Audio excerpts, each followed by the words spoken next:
Sans MyWay audio blog. Meet my frenemies, the clouds. Yes, I know, you're probably thinking, what a weighty topic to tackle. But I'm jumping right in. After all, it is something that affects most of us. It's something we encounter daily, especially in England. Something that hangs over all of us. Something that's always changing. And something that can be, quite frankly, anything from fluffy to threatening. Clouds. There will no doubt be a variety of reactions to this subject. Yes, I'm aware it's one of the most controversial topics in our society today. And your response may well depend on the country that you live in. Permit me to make some large, sweeping generalisations about two countries in particular. If you're familiar with Australia, your reaction's probably going to be, g'day, mate. Yep, I'm just kidding. I'm not really going to do the accents. Your response is probably going to be more like interest. Because I imagine a cloud for you guys is more of a novelty thing to point out, or a relief from your hot midday sun. Whereas if you mention clouds to someone familiar with England, they'll probably slap you in the face. No, in truth, we're actually far too emotionally repressed to show our feelings that honestly, but tread carefully with the subject. We're not all big fans of these monochrome overlords. I moan a lot about clouds. I live in Britain. It's what we do. They come between us and the warm sun and the blue sky, and there comes a point, several times a year, when we just want to sweep them all away with our hand and tell them to sod off. Especially the grey ones. For those of you that have read or listened to my blogs for a while now, you'll know that nature often features. I'm very inspired by it, it turns out. I didn't know that until I started blogging. And I found out I can nearly always take something from it to help us all get through grief, loss, and the harder times in life. Which is, after all, probably why you're here. For a whole year, I blogged about each month and what that month could teach us in life, in grief, in loss, and I had a lot of feedback that told me that you really enjoyed those, and the time to process every month and look at that season and what it might be teaching you. If you haven't heard of these, you can head to the blog page on the website, click on the tag Seasons, or search your podcast player for The Season Of and then insert the month name. The fascinating thing about them is that they're relevant every year, despite the fact that if I did a new one every year, I know they would also always be different. That's nature for you. Always there, always changing. There's also other nature-inspired blogs that I've done on there, like The Autumn Fall, My Garden Ramblings, and one of my favourites, Meet My Friend the Moon, which has led to this blog, Meet My Frenemies, the Clouds, and has got me thinking about Meet My Enemy, the insert evil antagonist here. I haven't worked that one out yet. So, how have clouds become frenemies, you might be asking? Or if you're new to the word, what on earth is a frenemy? Well, the definition of the word frenemy is a person with whom one is friendly despite a fundamental dislike or rivalry. So, as you see, I'll never be outright rude to the clouds, but there's some rivalry going on. Let me tell you where this rivalry started and why I have a fundamental dislike of clouds. Number 1. They don't make sense.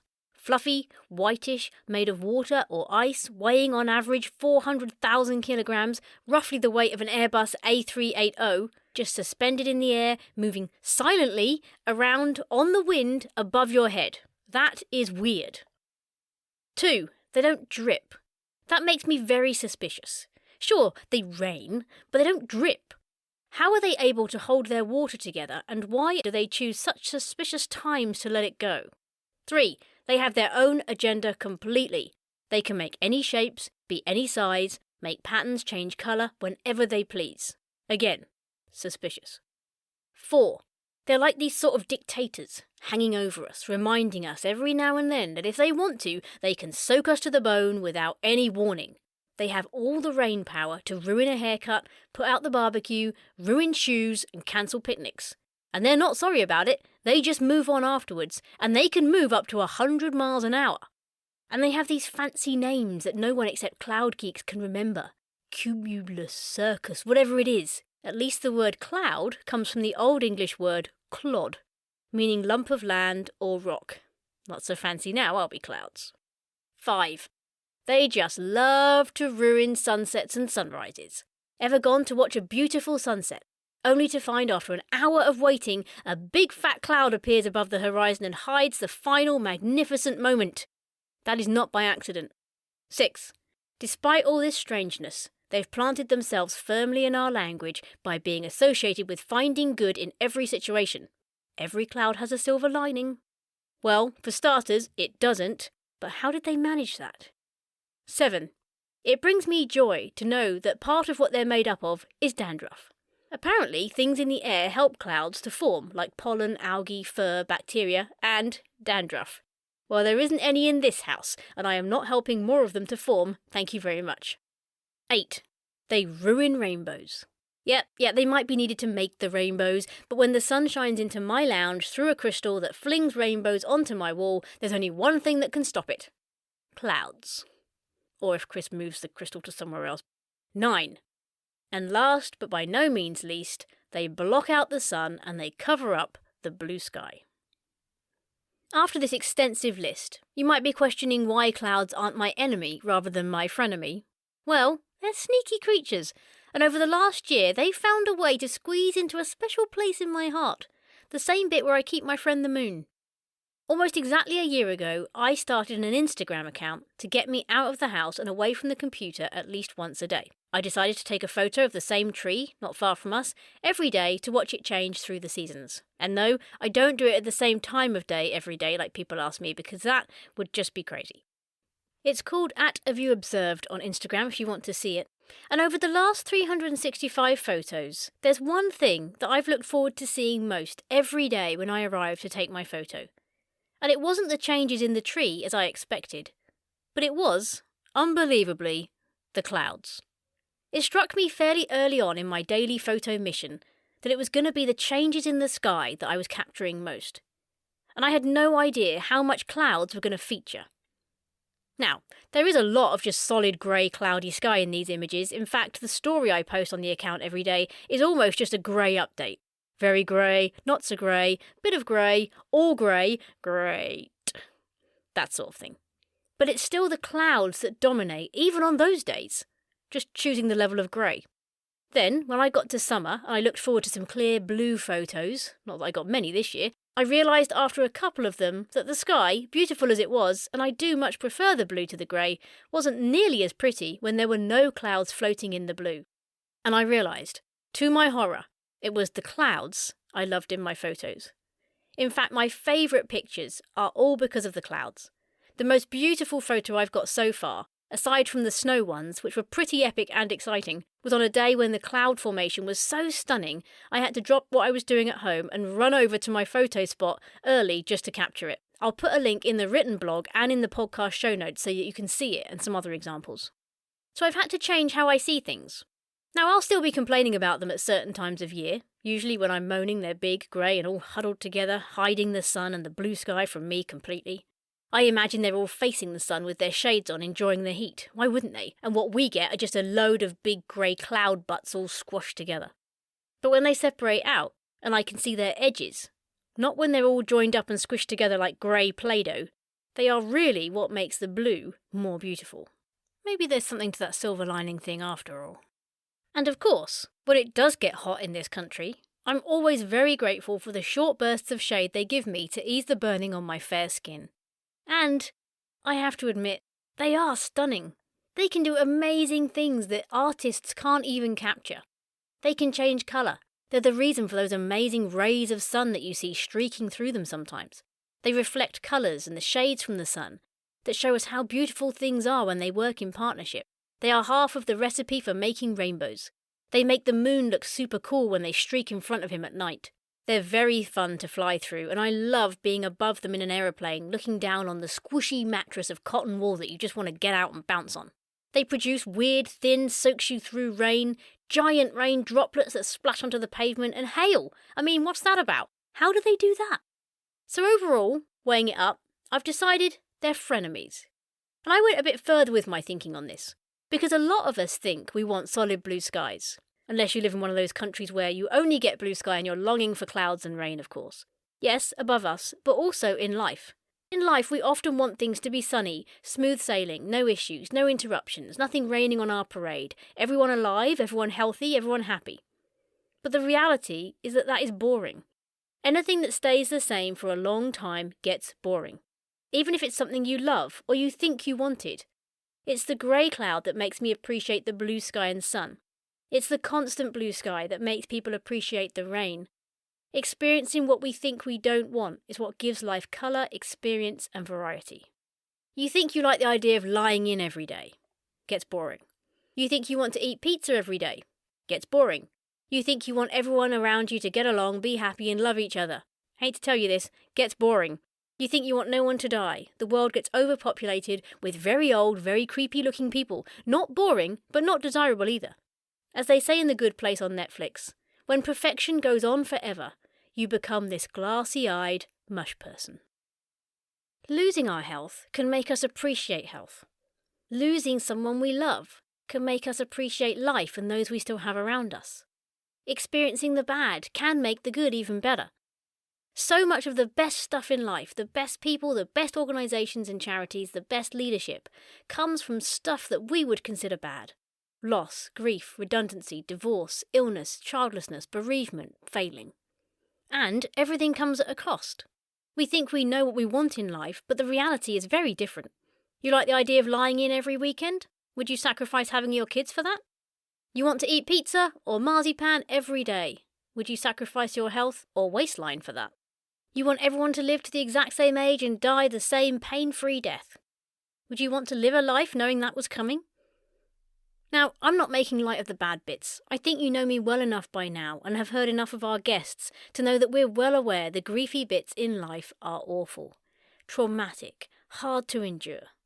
Like Christopher Morley said, heavy hearts, like heavy clouds in the sky, are best relieved by the letting of a little water. I assume he means tears. I hope he does. And we need those times too. I've done many blogs on facing loss, disappointment with life, how to let go, how to live with grief, etc. But I also bang on about the fact that there is hope to be found in these situations. But it's a choice. It's not easy, it has to be found, and there is a time for that. Just as there is a time to collapse and grieve. And those stages look very different for each individual and last for varying amounts of time. However, if you've listened to our 101 guests, you'll have heard about the amazing transformation, hope, charities, books, growth and strength that can come through dark, cloudy times, and not necessarily from a life that just has blue sky. The truth is, we appreciate the clouds more when they are separate or start to part, when we can see the edges and the blue sky beyond. That's when we get glimpses of sunrises, sunsets, rainbows, sun rays and sun dogs. I hadn't come across them before a friend in Canada showed me photos, and they're amazing. And it's the same with grief, loss, sadness, frustration, bitterness, etc. When we can see the edge of these things, instead of blue sky, we see the possibility for peace again. Instead of sunbeams, we see joy and laughter. Instead of rainbows, we glimpse hope. Because when we can see the edge of our pain, the edge of our grief, the edge of our loss, we start to allow ourselves to hope and maybe believe that one day we will be free of the dark, threatening sky of clouds, that we will once again see blue skies. The clouds of our pain might never fully leave us, but they will move, morph and change, and just maybe we'll start to view our sky as all the more beautiful for them. And ultimately, that's what I hope the podcast does for people. I want it to show you that there is an edge to your loss, or there will be one day. There is an edge to your grief, and it's possible for hope to be seen. That grief, like clouds, is constantly changing, and one day it will feel and look different to how it is today. And not just because I said so, but because I'm sharing stories of those who have been through it and know it to be a possibility. I knew early on in the podcast planning that it was no good me making a list of specific losses and talking about them. To help others, I needed to showcase stories from people who had been there and ask them whether they thought it was possible to find hope in such a situation. And as I've always said, and I'll reiterate now, it's a choice to find hope. It's a choice to scan your dusty road of loss, to look for the diamonds along the way, and to pick them up if you find them. And this is why it's also important to be careful with our words with others. Telling people that their grief is the worst, or that you can't imagine it, or that you don't know how they'll ever get over it, can effectively paint their sky with all the grey, dark, threatening clouds. Or it might push them together, blocking their view of hope, joy and love again. I believe we can move the clouds for others in that way, and we need to choose how we speak to people to make sure we help them see the sunbeams and not darken their sky instead. This doesn't mean just pretending everything's fine or they'll get over it. It means loving them, drawing alongside them, empathizing with them, sharing your grief or that of others at the right times. And then these types of actions can create holes in the dark sky and show them glimmers of the blue sky beyond, bringing people a bit of hope. And no one ever felt worse about something by finding a bit of hope. I've used this quote before and it's worth sharing again. Desmond Tutu said, "Hope is being able to see that there is light despite all of the darkness."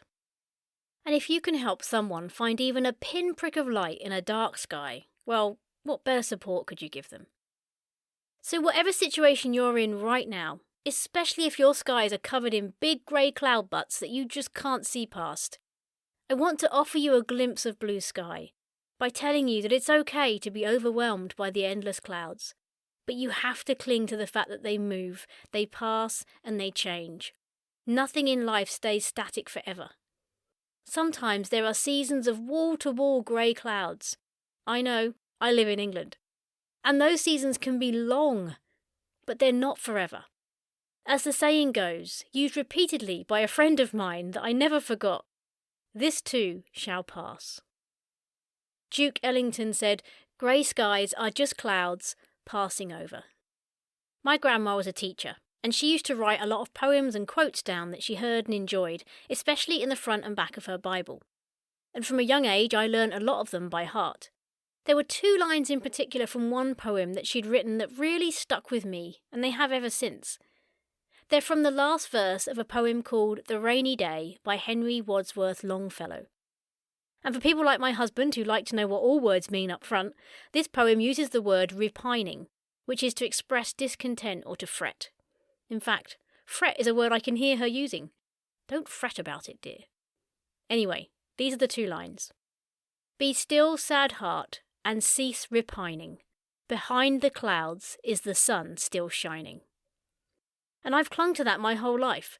It was a revelation to me at a very young age that just because I can't see the sun, it doesn't mean it's stopped shining or gone away. Blew my mind. I thought the sun came and went, not the clouds. Since then I've read the full poem, which I think speaks well into the fact that we will all have some dark days in our life, but they won't all be dark days. Here's the poem in full. "The day is cold and dark and dreary. It rains and the wind is never weary. The vine still clings to the mouldering wall, but at every gust the dead leaves fall, and the day is dark and dreary. My life is cold and dark and dreary. It rains and the wind is never weary. My thoughts still cling to the mouldering past, but the hopes of youth fall thick in the blast, and the days are dark and dreary. Be still, sad heart, and cease repining. Behind the clouds is the sun still shining. Thy fate is the common fate of all. Into each life some rain must fall. Some days must be dark and dreary."